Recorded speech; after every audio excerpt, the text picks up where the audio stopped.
Hello friend, रोज रोज त्याच भाज्या खाऊन आपल्याला कंटाळा येतो. तर आज आपण वेगळ्या प्रकारची भाजी करणार आहे. त्याच्यासाठी आपण पाऊण वाटी चण्याची डाळ घेतली आहे. ती स्वच्छ 2-3 पाण्याने धुवून घ्यायची आहे.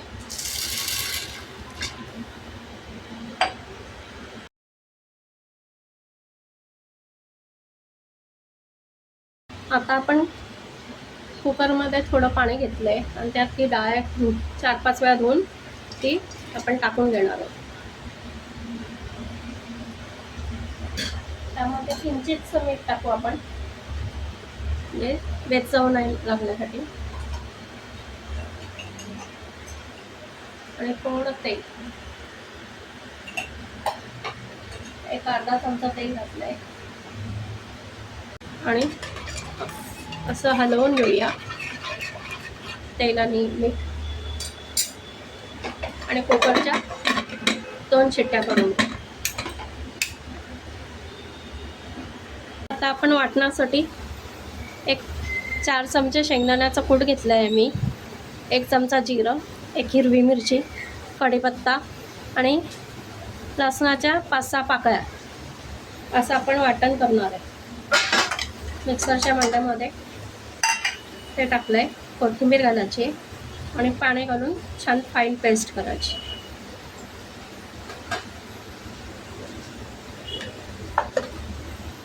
आता आपण कुकर उघडून बघूया.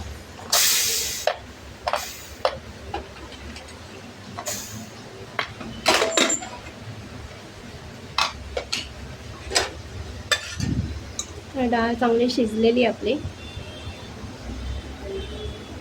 आता आपण फोडणीची तयारी करू. आता आपण ह्या अशा जाड कमी तिखट मिरच्या घेतलेल्या आहेत, त्या धुवून स्वच्छ बारीक करून घेणार आहे, तुकडे करून घेणार आहे. आणि आपण मिक्सरमध्ये हे वाटण केलं आहे बघा, छान अशी याची फाईन पेस्ट केली आहे. ते आता फोडणी घालूया. आता आपण कढईत तेल तापायला ठेवलेलं आहे, त्यामध्ये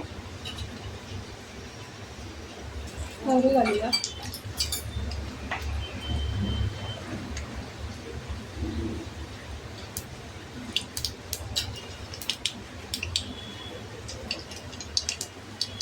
मोहरी छान तडतडते, हिंग घालूया.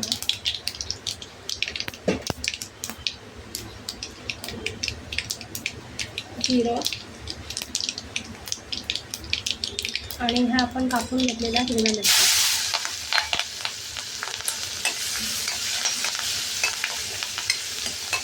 मिरच्या थोड्या त्याचे बिया उडतात, सांभाळून घ्या. कढीपत्ता छान परतून घ्यायच्या, मिरच्या तेलात तळून घ्यायच्या छान.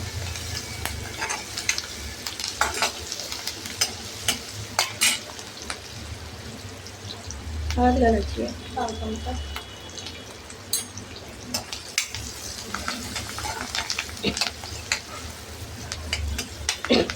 आणि आपण हे वाटण केलेलं ते घालू.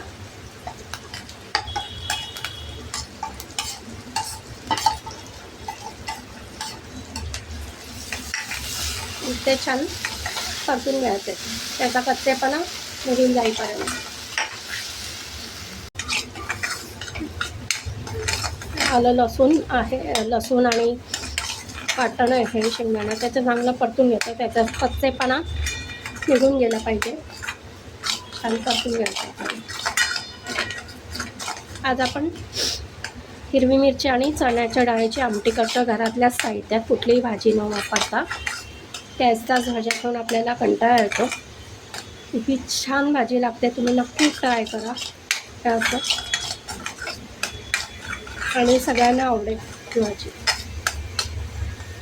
मसाला आपला चांगला परतत आला, त्याचं पाण्याचं प्रमाण आटलं आहे आणि थोडंसं त्याला तेल सुटतं आहे.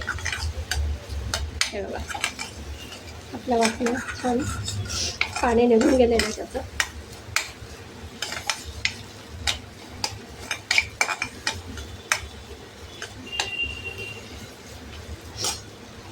आता आपण हे बघा, चांगला तेल सुटतं आपल्या वाटणाला.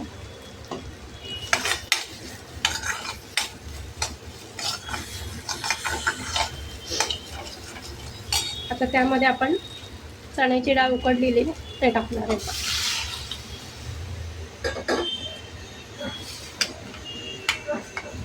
हे बघा आपली शेंगदाण्याची आमटी तयार आहे, चण्याची डाळ आणि मिरचीची. आता आपली उकळी द्यायची आहे. चण्याची डाळ शिजलेलीच आहे, पण थोडंसं मीठ घालायचं आहे चवीनुसार आणि भाजीवर झाकण ठेवून उकळू द्यायचं आहे. मस्त अप्रतिम चवीची आमटी आहे. हे बघा आपली आमटी छान उकळलेली आहे. तुम्हाला घट्ट पातळ अजून हवी असेल तर तुम्ही करू शकता. थोडी 1-5 मिनटं मी उकळणार आहे आणि ते चण्याची डाळ असल्यामुळे ती छान चव इतकी सुंदर लागते ना. कटाची आमटी आपली कशी असते त्या प्रकारे त्याचा स्टॉक आपण घेतलेला आहे आणि दाण्याचं वाटण लावलेलं आहे. ही भाताबरोबर, भाजीबरोबर, पोळीबरोबर सुंदर लागते चव. तुम्ही नक्की ट्राय करा आणि मला कमेंटमध्ये सांगा कशी लागते. तुमच्याकडे अशी भाजी करतात का, नक्की कमेंट करून सांगा. बघा आपल्या आमटीचा रंग बघा किती सुंदर आला आहे. तुम्ही बघा घट्ट अशी छान आळून आली आहे. आपण हे भाताबरोबर, गरम गरम भातावर आमटी, पोळी आणि भाकरीबरोबर छान कुस्करून खाऊ शकतो. रेसिपी आवडल्यास लाईक, शेअर आणि सबस्क्राईब करा. धन्यवाद.